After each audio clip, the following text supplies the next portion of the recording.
কোচবিহার শিল্পী সংসদের 10 জন সদস্য মরণোত্তর দেহদান কর্মসূচিতে অংশ নিলেন। কোচবিহার শিল্পী সংসদ শুধুমাত্র সাংস্কৃতিক সংগঠনই নয়, সামাজিক নানা কর্মকাণ্ডের সাথেও জড়িত রয়েছে। মৃত্যুর পর তাদের দেহ যাতে বিজ্ঞানের কাজে লাগে সেই অঙ্গীকারে আবদ্ধ হলেন তারা। তাদেরকে এই কাজে সহায়তা করলেন কোচবিহার অনাথ সৃষ্টি। এদিন শিল্পী সংসদের সদস্যরা এই দেহদান কর্মসূচিতে অংশ নিয়ে যথেষ্টই খুশি ও আনন্দিত বলে তারা জানান। রবিবার এই দেহদান কর্মসূচিতে 3 জন মহিলা সদস্য সহ 7 জন পুরুষ সদস্য উপস্থিত ছিলেন। কোচবিহার শিল্পী সংসদের সম্পাদক সৌরভ ভট্টাচার্য বলেন, এ ধরনের কাজ করতে পেরে তারা অত্যন্ত আনন্দিত ও গর্বিত। মানুষের স্বার্থে তারা এই ধরনের কাজ করে যাবেন বলে জানান তিনি।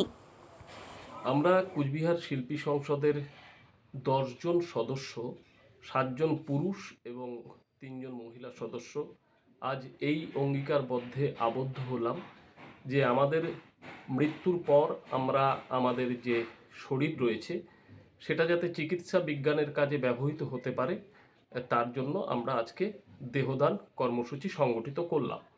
আমরা শিল্পী সংসদ বহু বছর থেকেই বিভিন্ন সামাজিক এবং সাংস্কৃতিক কর্মকাণ্ড করে আসছি। আমরা আজ 5ই মে রবিবার 2024 এই কর্মকাণ্ড সংগঠিত করলাম এবং আমরা চাই যে আরও সাধারণ মানুষ এবং বিভিন্ন সংগঠন যাতে এ ধরনের কর্মসূচিতে তারাও অংশ নেয়। তাদের কাছেও আমাদের এই বার্তা থাকবে যে মানুষের প্রয়োজনে যাতে মানুষ ব্যবহৃত হতে পারে। অনেক সময় দেখা যায় যে কারো অঙ্গের কোনো কারণের জন্য হয়তো তার মৃত্যু হচ্ছে, তো স্বাভাবিকভাবে মৃত্যুর পর কোনো মানুষের যদি কোনো অঙ্গ দান করে যদি সেই ব্যক্তির যদি জীবন দান হয়, তাহলে সেই ক্ষেত্রে আমার মনে হয় যে একটা মানবিক মূল্যবোধের জায়গাটাও গড়ে ওঠে। সেই কারণের জন্যই আমাদের 10 জন সদস্য আজকে এই অঙ্গীকারবদ্ধে আবদ্ধ হলাম। আমরা আমাদের মৃত্যুর পর আমাদের দেহ দান করার অঙ্গীকারবদ্ধে সই করলাম এবং আমাদের সংগঠনে আরও যারা সদস্য রয়েছে পরবর্তীতে তারাও বলেছে যে তারাও এই কর্মসূচিতে পরবর্তীতে আরও অংশ নেবে। ধন্যবাদ।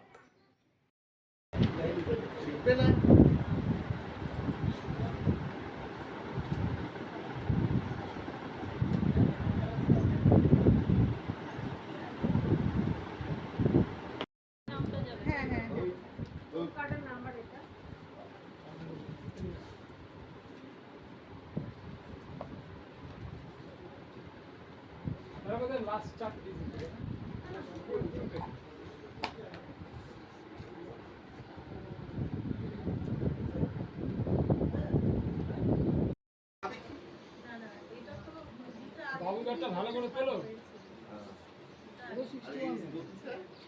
নতুনটাই যেটা ক্যাপটা যাবে সেটা জেনুইন যাবে।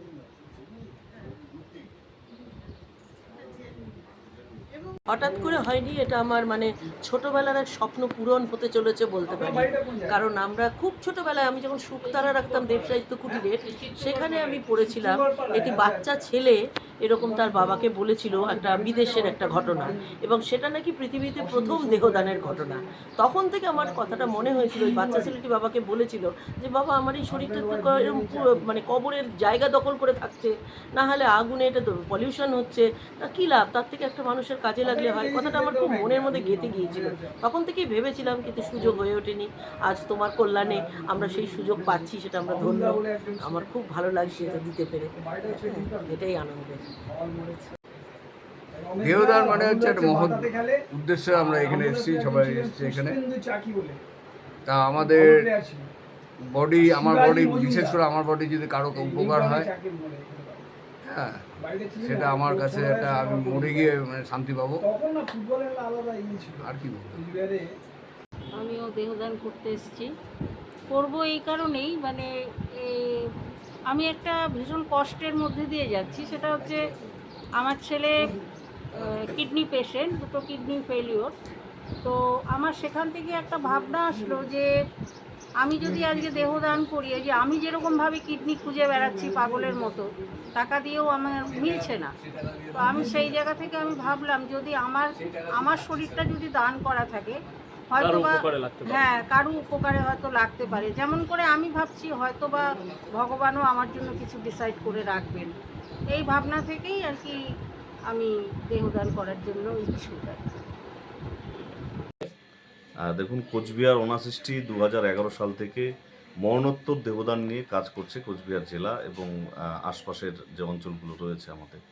তা সেখানে দাঁড়িয়ে আমরা একসাথে 10 জনের এবং একটি সাংস্কৃতিক সংগঠন থেকে একসাথে মরণোত্তর দেহদান করছে, সেটা কিন্তু আমরা এইবার প্রথমবার পেলাম। আমরা ভীষণ আশাবাদী এবং এই ইতিবাচক দিক শিল্পী সংসদের যে সদস্য এবং সদস্যরা আজকের দিনে নিলেন, তাদের দেখা দেখি আরও অনেক মানুষ অনুপ্রাণিত হবেন। এবং সত্যি তো মৃত্যুর পরেও আমাদের এই দেহ যে কতটা গুরুত্বপূর্ণ এবং সমাজে থেকে যাওয়া, মানে মৃত্যু মানেই সমস্ত কিছুই শেষ করে দেওয়া, সেই জিনিসটা নয়। মৃত্যুর পরে কিন্তু আমাদের এই দেহ, আমাদের এই যে শরীর, আমাদের বিভিন্ন অঙ্গ প্রত্যঙ্গ, এগুলো কিন্তু আরেকটি মানুষের কাজে লাগতে পারে। তাই তাদের উদ্দেশ্যে রেখে যাওয়ার এই যে দৃঢ় প্রতিজ্ঞা, এবং আজকে ইনারা সকলে মিলে একসাথে একটা উৎসবের মেজাজে আজকে কিন্তু তারা এই মরণোত্তর দেহদানের অঙ্গীকার করলেন। আমরা আশাবাদী শিল্পী সংসদের এই দেখানো পথ আমাদের এই সমাজের ক্ষেত্রে আরেকটি ইতিবাচক ধারা বহন করে নিয়ে চলবে।